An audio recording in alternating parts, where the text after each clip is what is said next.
భరోసా నిధులను నిన్న రాష్ట్ర ముఖ్యమంత్రి గారు రేవంత్ రెడ్డి గారు రైతుల ఖాతాల్లో జమ చేయడం జరిగింది. ఈ నెల 9 రోజుల్లోపు ఎంత భూమి ఉన్నా కూడా అందరు రైతులకు రైతు భరోసా నిధులను జమ చేస్తామని ప్రభుత్వం చెప్పింది.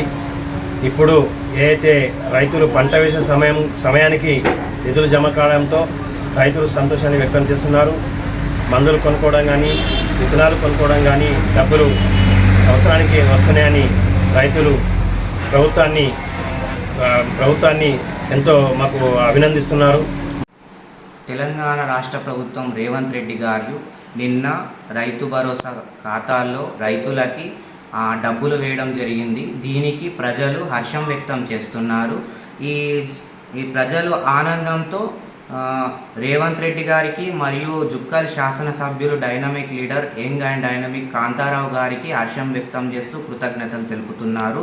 ఈ ఆనందంలో వాళ్ళు చేన్లు పంట పొలాలకి వెళ్ళి వాళ్ళ యొక్క పంటకి సాగు దానికి సంబంధించిన కొన్ని పనులు కూడా ప్రారంభించడం జరిగింది.